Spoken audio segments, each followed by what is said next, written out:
Di pasal yang pertama, Syekh menjelaskan sebagai muqaddimah pentingnya membahas atau mengkaji tentang Khawarij ini. Kemudian alasan kenapa beliau menulis kitabnya berkaitan dengan masalah Khawarij. Kemudian di pasal yang kedua, sebagai pendahuluan, Syekh menjelaskan kepada kita tentang definisi dari kata Khawarij, baik secara bahasa ataupun secara istilah. Kemudian kapan munculnya Khawarij dan dari mana mereka datang muncul. Kemudian nama-nama mereka, apa saja nama-nama Khawarij ini. Apakah Khawarij hanya memiliki satu nama saja atau mereka golongan yang memiliki beberapa nama. Kemudian pokok-pokok akidah mereka, dasar-dasar akidah mereka, serta kemudian perkataan para imam terhadap orang-orang Khawarij. Itu di pasal yang pertama. Di pasal yang kedua, Syekh menjelaskan tentang sifat-sifat Khawarij, di mana mengenai sifat-sifat Khawarij ini, Syekh menyebutkan lebih kurang ada sekitar 14 sifat orang-orang Khawarij. Ada lebih kurang sekitar 14 sifat orang-orang Khawarij, sebagaimana yang disebutkan oleh Nabi SAW di dalam hadis-hadis beliau.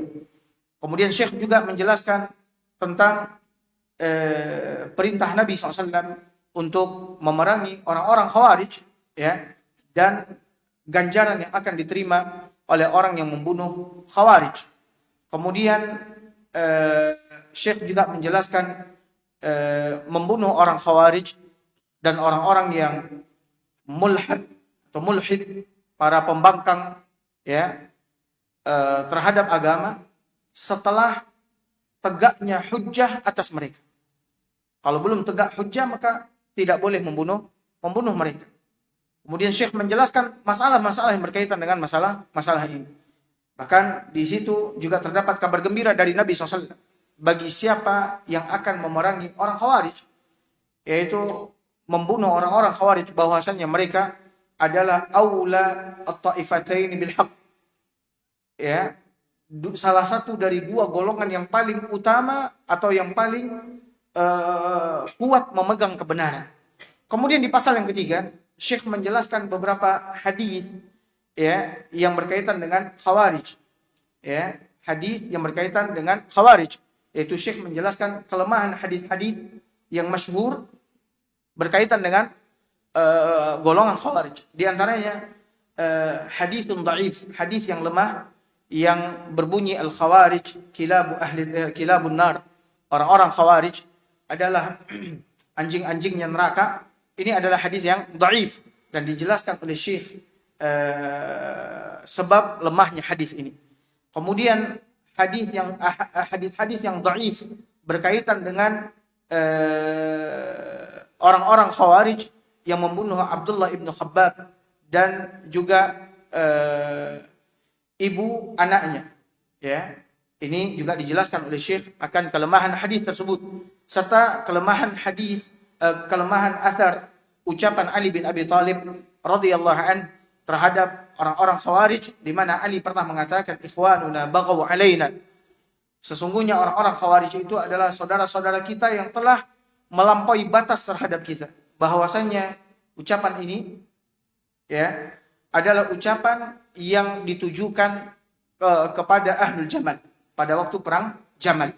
Kemudian di pasal yang keempat, Syekh menjelaskan tentang hukum para sahabat terhadap orang-orang Khawarij. Kemudian perdebatan yang terjadi antara Abdullah bin Abbas dengan orang-orang Khawarij dan lain sebagainya berkaitan dengan hal yang demikian. Kemudian di pasal yang kelima, Syekh menjelaskan sebab-sebab kenapa mudahnya orang-orang mengkafirkan saudaranya. Alasan kenapa orang-orang mengkafirkan saudaranya. Ini dijelaskan juga oleh Syekh. Maka pembahasan mengenai Khawarij lebih kurang seperti yang disebutkan oleh Syekh di dalam kitabnya ini, di awal kitab beliau ini, adalah pembahasan yang terdiri dari 5 pasal. dan masing-masing pasal memiliki subbab tersendiri. أولا الحديث عن أهمية هذا الموضوع الخطير جدا أيها الإخوة. الفرق التي ضلت في الإسلام كثيرة جدا، لكن أخطرها وأضرها وأشدها ضررا وفتكا على الإسلام والمسلمين هي فرقة الخوارج. هي فرقة الخوارج. لا يعلم هنالك بدعة أشد من بدعة الخوارج، لأن البدع الأخرى كلها بدع تضر الدنيا، أما بدعة الخوارج تضر الدنيا والدين والعياذ بالله، يعني تفضي بالنهاية إلى سفك دماء المسلمين والعياذ بالله. Maka pembahasan yang pertama adalah ahamiyatul mawdu', pentingnya tema pembahasan mengenai khawarij ini. Bahwasanya Syekh mengatakan bahwa terdapat banyak golongan, kelompok yang sesat dan menyesatkan dan menyempal dari manhaj ahlu sunnah wal jamaah. Dan kita mengetahui itu bahwasanya ada banyak sekali kelompok-kelompok yang sesat dan menyempal di dalam Islam. Akan tapi dari semua kelompok-kelompok tersebut, ya, yang paling berbahaya dan paling merusak, paling memberikan mudarat kepada umat manusia adalah kelompok khawarij, ya. Mereka adalah kelompok takfiri yang suka mengkafirkan kaum muslimin. Makanya oleh karena itu, ya, tidak ada kelompok yang dapat merusak dunia dan akhirat umat manusia selain daripada kelompok khawarij. وقد قال الإمام أحمد بن حنبل عليه رحمة الله: الخوارج قوم سوء. الخوارج قوم سوء لا أعلم في الأرض قوما شرا منهم. لا أعلم في الأرض قوما شرا منهم. ولا أعلم، أنا أقول لا أعلم سنة عن رسول الله تواترت عن التحذير عن بدعة ما مثل ما الأحاديث التي جاءت كثيرة في التحذير من بدعة الخوارج. Maka oleh karena itu, Imam Ahmad rahimahullah ta'ala pernah berkata bahwasanya al-khawarij adalah kaum yang buruk. Ya. Dan aku tidak mengetahui, kata Imam Ahmad, kaum yang paling buruk di permukaan bumi ini selain daripada orang-orang khawarij. Aku tidak mengetahui ada kaum yang paling buruk, paling merusak, paling memberikan mudarat di permukaan bumi ini selain daripada khawarij. Nah, Syekh juga mengatakan bahwa aku tidak mengetahui, kata Syekh, bahwasanya banyaknya hadis-hadis yang datang dari Nabi SAW mengingatkan umat ini akan bahaya suatu kelompok, bahaya suatu kelompok, sehingga Nabi SAW terus mengingatkan umat ini selain daripada bid'ahnya kaum khawarij. Ya, selain daripada bid'ahnya kaum khawarij. Banyak sekali hadis-hadis yang datang dari Nabi SAW yang mengingatkan kita akan bahayanya bid'ah orang-orang khawarij. Nah. وتكمن أو يكمن الخطر في هذا الموضوع أن فتنة الخوارج فتنة عظيمة، وذلك لما يلتبس على عامة الناس من مظهرهم وتدينهم الشديد وكثرة عبادتهم وزهدهم في الدنيا وبعدهم عن ملذاتها، فكثير من الناس والعياذ بالله يلتبس عليه الأمر، يظن أن ما هم عليه هو الحق، فيتبعهم تقليدا أعمى والعياذ بالله، فتنتشر بدعتهم انتشار النار في الهشيم. Bahkan Syekh mengatakan betapa banyak orang-orang yang tersesat, keliru, ya, karena bid'ahnya orang-orang khawarij. Ya. Kenapa? Karena ketidaktahuan mereka akan hakikat orang-orang khawarij. Orang-orang khawarij, kalau kita lihat atau kembalikan kepada keterangan penjelasan dari Nabi SAW, seperti yang disebutkan oleh Syekh adalah orang-orang yang kuat beragama. Orang-orang yang sangat kuat beragama. Mereka adalah orang-orang yang mentalak dunia, menjauhi kesenangan dan kelezatan dunia. Mereka kuat beribadah. Sehingga orang-orang yang melihat mereka mengira dan beranggapan bahwasanya mereka adalah orang-orang yang berdiri tegak di atas kebenaran. Sehingga karena anggapan itu, syubhat orang-orang Khawarij, bid'ah orang-orang Khawarij masuk ke dalam hati dan dirinya. تعريف الخوارج أيها الإخوة، الخوارج اتفق أئمة اللغة على تعريف الخوارج بأنهم قوم من الناس خرجوا على الدين أو على إمام المسلمين أو على عامة المسلمين. خرجوا على الدين لأنهم لم يلتزموا الدين الحق، خرجوا على إمام المسلمين، كفروا أئمة المسلمين فادعوا أن إمامتهم باطلة، خرجوا على عوام المسلمين بتكفيرهم واستحلال دمائهم وأموالهم وأعراضهم. هذا من حيث اللغة. Kemudian Syekh masuk kepada bahasan mengenai definisi kata Khawarij. Definisi kata Khawarij. Di mana kata Khawarij secara bahasa merupakan bentuk plural dari kata kharij yang artinya keluar. Orang yang keluar adalah khariji. Jamaknya adalah al-khawarij. Terambil dari kata khuruj, keluar. Apa maksudnya? Maksudnya adalah khawarij adalah orang yang keluar dari agama. Maksudnya keluar dari agama, jalan yang lurus. Mengambil jalan yang sesuai dengan hawa nafsu mereka. Maksud khawarij juga dijelaskan oleh Syekh adalah orang yang keluar memberontak kepada imam kaum muslimin yang sah. Karena anggapan mereka bahwasanya imam kaum muslimin selain daripada imam mereka adalah kafir. Maka boleh memberontak, ya, memerangi mereka.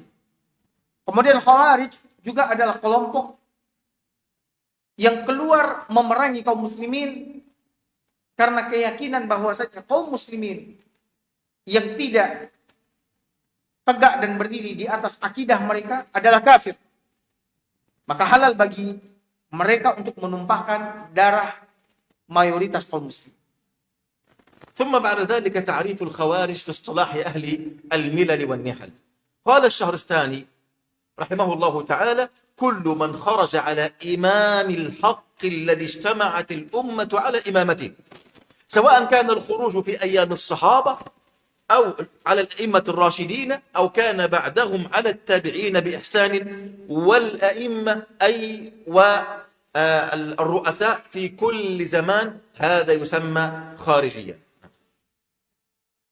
Sedangkan menurut istilah syariat, ya, orang-orang Khawarij itu adalah seperti yang ditarifkan, didefinisikan oleh Syahrustani.